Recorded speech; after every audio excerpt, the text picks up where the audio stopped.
আমাদের মধ্যে অনেকেই আছেন যারা সর্বোচ্চ সীমায় চিন্তা করতে স্বাচ্ছন্দ্য বোধ করেন।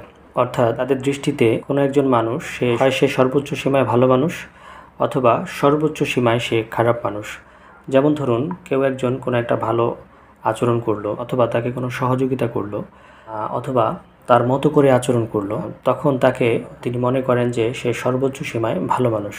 আবার কেউ যদি কোনো একটা খারাপ আচরণ করেন অথবা কোনো একটা ভুল করেন অথবা তার মতো করে আচরণ না করেন, সেই ক্ষেত্রে তার দৃষ্টিতে সেই মানুষটা হলো সর্বোচ্চ সীমায় খারাপ মানুষ। এখন দেখুন, বেশিরভাগ ক্ষেত্রেই কিন্তু আমরা মানুষরা সর্বোচ্চ সীমায় অবস্থান করি না।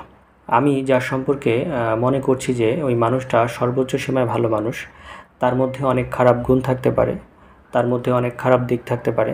আবার আমি যার সম্পর্কে ধারণা পোষণ করছি যে সে সর্বোচ্চ সীমায় খারাপ মানুষ, তার মধ্যেও অনেক ভালো ভালো দিক থাকতে পারে।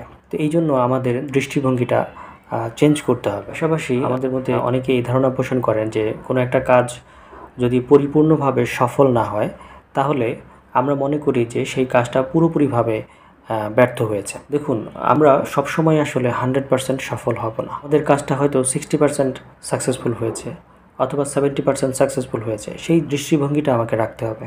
কিন্তু বেশিরভাগ ক্ষেত্রে আমরা যেটা দেখতে পাই যে হয় আমরা দেখি হলো যে কাজটা পুরোপুরিভাবে সফল হয়েছে অথবা কাজটা পুরোপুরিভাবে ব্যর্থ হয়েছে। এর বাইরে কোনো কিছু আমরা চিন্তা করতে চাই না। এই ধরনের দৃষ্টিভঙ্গি থেকে আমাকে কিন্তু উঠে আসতে হবে এবং এই ধরনের দৃষ্টিভঙ্গি থাকলে এই দৃষ্টিভঙ্গিটা আগে চেঞ্জ করতে হবে। তাহলে দিন শেষে আমরা ভালো থাকতে পারবো। ধন্যবাদ সবাইকে।